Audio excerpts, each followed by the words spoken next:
Aujourd'hui, on se retrouve pour une vidéo sur la licence LEA, langue étrangère appliquée.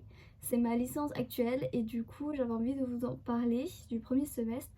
En plus de ça, la période de Parcoursup va bientôt commencer apparemment. Et du coup j'avais envie de vous faire une vidéo sur la licence LEA s'il y en a qui seraient peut-être intéressés par les langues. Alors moi je suis à la Sorbonne Nouvelle, donc c'est Paris 3. Donc pour l'instant c'est dans le 5e arrondissement. Normalement l'année prochaine l'établissement va être dans le 12e. Donc je pourrais que me baser sur les emplois du temps et les horaires et l'organisation de Paris 3 et pas des autres facs. Je sais pas comment ça se passe dans les autres facs. Peut-être que c'est exactement la même chose, peut-être pas du tout. Donc, voilà. Alors du coup on va directement commencer avec les matières. Alors qu'est-ce qu'il y a en LEA? Donc comme je vous ai dit c'est langue étrangère appliquée. Donc c'est les langues étrangères qu'on applique sur quelque chose. Donc on a donc personnellement je suis en anglais allemand. Après il y a aussi anglais espagnol, anglais italien, anglais chinois, anglais russe je crois aussi. Ça dépend dans la fac où vous êtes. Les matières, donc j'ai tout mis sur un papier. On a la civilisation anglaise, américaine et allemande. Donc la civilisation, qu'est-ce que c'est? Parce qu'on m'a jamais dit ce que c'était, parce qu'on m'a totalement douillée, parce qu'au début on m'a dit oui tu vas apprendre la culture, comment les gens dans ces pays vivent, etc. C'est pas ça du tout. La civilisation c'est l'histoire mélangée avec de la géo, mélangée avec de la science politique. Personnellement dans mon premier semestre j'ai commencé avec, enfin du coup c'était imposé, voilà. J'ai commencé avec la civilisation américaine et civilisation allemande, parce que enfin il n'y a que ça pour côté allemand. Et la civilisation américaine, du coup, c'est de l'histoire des États-Unis, plus l'actualité de maintenant. Donc le truc actuel, du coup, c'est surtout de la politique, quoi. C'est Trump, Trump, Trump, Trump, Trump, Trump, Trump, Trump. Je n'en peux plus, je n'en peux plus. Personnellement, j'en peux plus de tout ce qui est Trump, etc. Ça me sort de partout. Vraiment que ça t'intéresse, parce que sinon, ça sert à rien de rester là. Voilà. De civilisation, ils sont en anglais.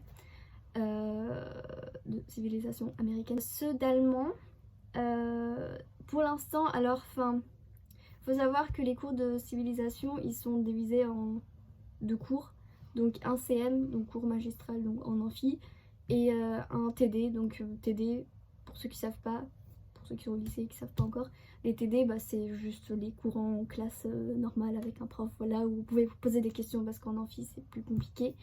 Et du coup, quand j'avais civilisation américaine, c'était en anglais tout le temps, dans le TD et dans le CM.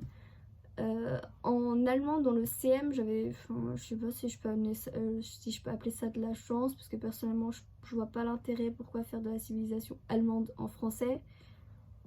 Parce que il y a aussi ton niveau de langue qui doit évoluer, et c'est pas en français que ça va évoluer, quoi. Donc voilà, et mon TD par contre il était en allemand. Ensuite il y a la communication, technique et communication anglaise-allemande. Qu'est-ce que c'est? En fait c'est pour t'apprendre à mieux prononcer, à mieux parler, à mieux utiliser la langue tout simplement. Donc en allemand on fait surtout des petits exercices, etc. On fait de l'oral et tout et tout.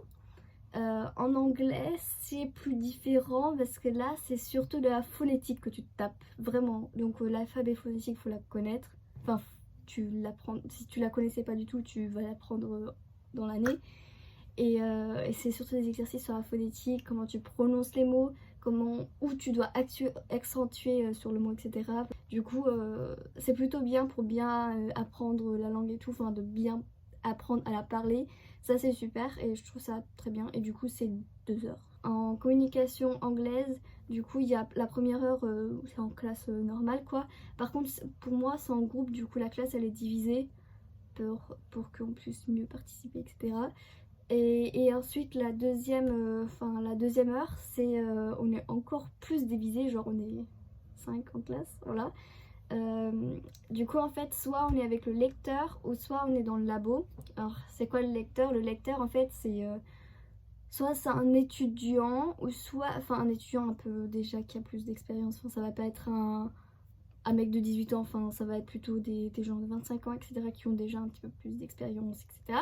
Le lecteur c'est du coup chez moi c'est un Britannique du coup qui parle réellement, enfin qui est né là-bas, etc., c'est un vrai anglophone quoi, et qui parle avec nous, mais en fait juste on discute, voilà, pendant 1 heure avec un vrai anglais. Et le labo c'est en fait on est sur les ordinateurs et on a une sorte de brochure, donc une brochure ouais, c'est juste un cahier que la fac nous donne avec des exercices dessus, et en fait on est sur l'ordinateur avec un audio. En gros, c'est de la compréhension orale avec des exercices à faire, etc.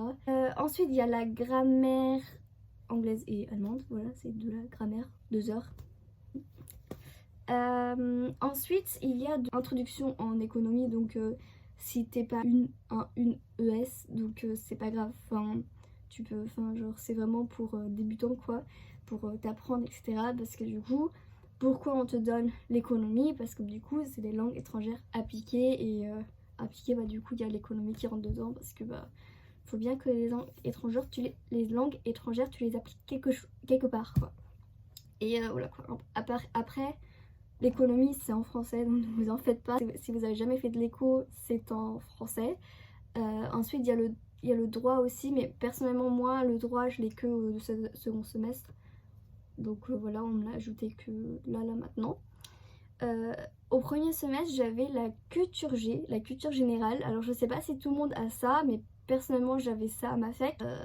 C'est du temps perdu. Parce que du coup après, à la fin du semestre, t'as un questionnaire, genre un QCM à répondre, et voilà quoi. Et voilà quoi, c'était surtout ta méthodologie que de la culture G en fait. Donc vraiment j'ai perdu mon temps. Ensuite, comme d'habitude, je ne sais toujours pas si c'est dans toutes les facs comme ça ou pas, mais dans la mienne, il y a le BET. Le BET, c'est des... En fait, c'est 2 matières. Tu dois choisir 2 autres matières dans ton emploi du temps. Tout le monde, peu importe la licence, etc. Même si tu fais du théâtre, tu dois prendre un truc en BET.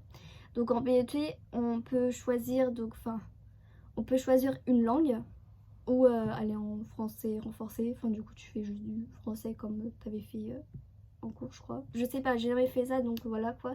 Après, tu peux choisir une 3e langue, que ce soit si tu as déjà appris une 3e langue et que tu veux la continuer et que ta fac le propose, n'hésite pas à y aller.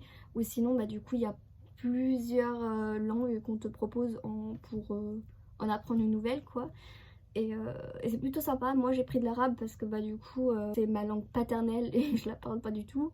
Du coup faudrait peut-être que je commence quelque part, et du coup j'ai pris du cours d'arabe, et c'est génial parce que du coup si tu y arrives, bah du coup ça te remonte beaucoup ta moyenne. Voilà, ça c'est très très bien. Et ensuite t'as un cours que tu ne peux pas choisir, c'est la méthodologie. C'est de la méthodologie et tu perds encore une fois ton temps. Voilà, mais c'est encore un truc obligé, et voilà quoi. J'adore ma licence, hein, ne vous en faites pas, j'adore ma licence, mais il y a vraiment des trucs, j'en ai marre. Du coup là j'ai parlé de mes matières du premier semestre.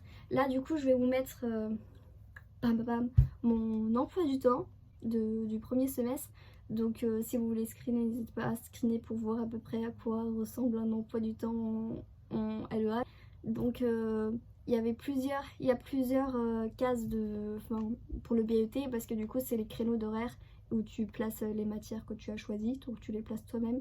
Donc personnellement j'avais placé la méthodologie le jeudi et l'arabe le vendredi, et du coup le lundi j'avais pas cours, et du coup c'est super parce que du coup t'as un week-end de 3 jours chaque semaine, et ça c'est super.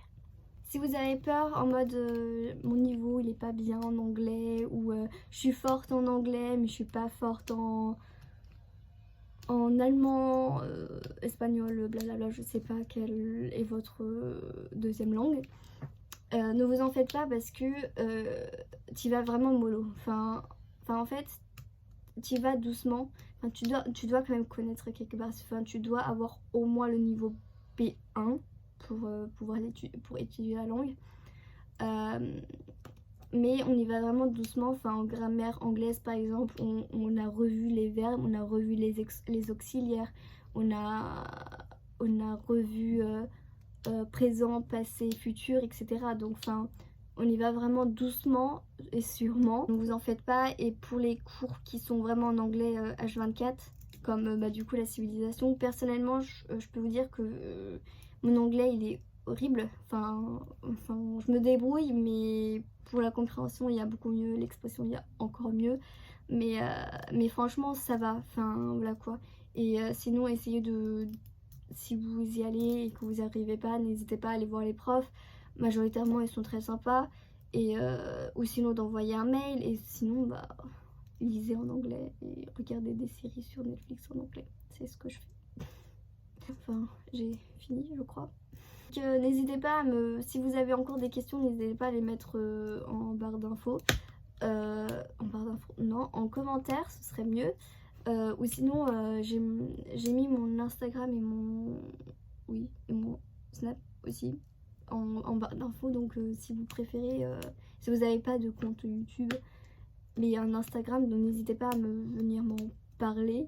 Enfin du coup dites-moi oui alors j'ai vu ta vidéo, enfin parce que du coup mon compte il est en privé mais on peut m'envoyer des messages, enfin je vois les demandes quoi, je vois les messages et tout. Donc n'hésitez pas à me dire genre oui j'ai vu ta vidéo et j'avais une question en fait et je répondrai avec plaisir, il n'y a aucun souci. Je souhaite beaucoup de courage pour ceux qui passent le bac cette année ou ceux qui passent le brevet, même si du coup je pense que ça vous intéresse pas beaucoup pour ceux qui sont au collège, quoique je ne sais pas. On se retrouve sûrement très bientôt pour une nouvelle vidéo. Au revoir!